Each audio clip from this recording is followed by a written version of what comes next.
નવી શિક્ષણ નીતિ અંતર્ગત બ્યુટી અને વેલનેસ તેમજ ઇલેક્ટ્રોનિક્સ એ વોકેશનલ ટ્રેડના વિષયો છે. વોકેશનલ ટ્રેડને નવી શિક્ષણ નીતિમાં ઇન્ટ્રોડ્યુસ કર્યો છે.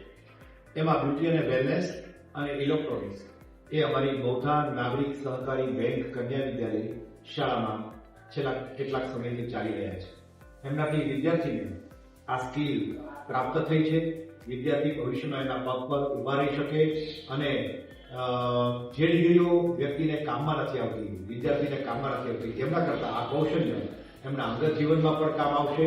બ્યુટી અને વેલનેસ શીખીને એ ભવિષ્યમાં એમના પગ પર ઊભા રહી શકશે. ઇલેક્ટ્રોનિક્સ શીખીને એ ઘરના કામ પોતાને જાતે કરી શકશે. તેમજ એમાં પણ એમને વ્યવસાયલક્ષી કંઈ આગળ વધવું હોય તો વધી શકશે. એટલે નવી શિક્ષણ નીતિનો જે રોલ છે એ નવા વિદ્યાર્થીઓમાં આવનાર પેઢી માટે ખૂબ જ ઉત્તમ અને સારો રહેશે એવી અમને આશા છે.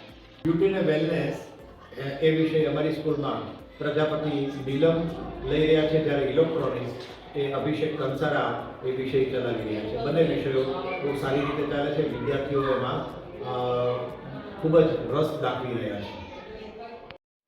નમસ્કાર, મારું નામ અભિષેક દેવેન્દ્ર કુમાર કંસારા છે. હું એમએનએસ બેંક કન્યા વિદ્યાલય મૌધામાં ધોરણ 9 અને 10માં ઇલેક્ટ્રિક અને હાર્ડવેર ટ્રેડમાં વોકેશનલ ટ્રેનર તરીકેની ફરજ બજાવું છું. આ વિડીયોમાં વિદ્યાર્થીઓ અને મારા દ્વારા થયેલા કામનું અને બનાવેલા પ્રોજેક્ટનું પ્રદર્શન કરવામાં આવ્યું છે.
મારું નામ આદિ પ્રજાપતિ છે. હું 10મા ધોરણમાં ભણું છું અને હું જે બનાર છે એની સમજ આપવાનું છું.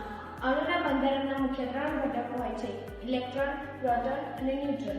ઇલેક્ટ્રોન તે ઋણ બળ ધરાવે છે, પ્રોટોન તે ધન બળ ધરાવે છે અને ન્યુટ્રોન તે તટસ્થ હોય છે. બાહ્ય કક્ષામાંથી ઇલેક્ટ્રોન મુક્ત થાય છે ત્યારે તે મુક્ત ઇલેક્ટ્રોન તત્વને એક જગ્યાએથી બીજી જગ્યાએ વહન કરે છે. આપણે જોઈ શકીએ છીએ આ ઇલેક્ટ્રોન છે અને આ વહન પામી રહ્યો છે. વહન પામી રહ્યો છે તેને કરંટ કહે છે. કરંટનો SI એકમ એમ્પિયર છે. કક્ષાની બહારના ઇલેક્ટ્રોન પ્રમાણે 3 પ્રકાર પાડવામાં આવે છે: વાહક, અવાહક અને અર્ધવાહક. વાહકમાં 4 થી વધુ ઇલેક્ટ્રોન હોય છે, અવાહકમાં 4 થી ઓછા ઇલેક્ટ્રોન હોય છે અને અર્ધવાહકમાં 4 જેટલા જ ઇલેક્ટ્રોન આવેલા હોય છે.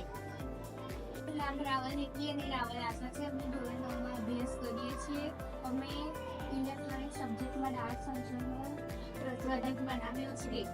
આ પ્રોજેક્ટમાં ડાર્ક સેન્સરનો ઉપયોગ કરવામાં આવ્યો છે. તેમાં LDR રેઝિસ્ટર અને PCB અને LDR ટ્રાન્ઝિસ્ટરનો ઉપયોગ કરવામાં આવ્યો છે અને ટ્રાન્ઝિસ્ટર બેઝ સાથે જોડવામાં LDR જોડે છે. LDR પર જ્યારે લાઇટ પાડવામાં આવે છે ત્યારે તેનો રેઝિસ્ટન્સ વધી જતા કરંટ પસાર થતો નથી. તેનો ઉપયોગ સ્ટાર્ટ લાઇટ અને ઘરોમાં થાય છે. મારું નામ પટેલ વેંકટી છે. અમે સ્ટેન્ડર્ડ 10માં ભણીએ છીએ. અમે ઇલેક્ટ્રોનિક સબ્જેક્ટમાં સ્માર્ટ ડસ્ટબિન બનાવ્યું છે. સ્માર્ટ ડસ્ટબિનમાં અમે કોમ્પોનન્ટ્સમાં આર્ડિનો ઉનો, અલ્ટ્રાસોનિક સેન્સર અને સર્વો મોટરનો યુઝ કર્યો છે. આ આર્ડિનો ઉનો છે આ અલ્ટ્રાસોનિક સેન્સર અને આ સર્વો મોટર છે. અમે સ્માર્ટ ડસ્ટબિનનું જોડાણ આ રીતે કર્યું છે અને અલ્ટ્રાસોનિક સેન્સરની કાર્યપદ્ધતિ આ પ્રમાણેની છે. સ્માર્ટ ડસ્ટબિનના ઉપયોગો હોમ એપ્લાયન્સીસમાં થાય. એનો ઉપયોગ plant watering system, self driving cars, smart door lock, parking lot counter, fingerprint attendance, depth measurement જેવા વિવિધ કાર્યોમાં સ્માર્ટ ડસ્ટબિન જેવા પ્રોજેક્ટનો ઉપયોગ થાય.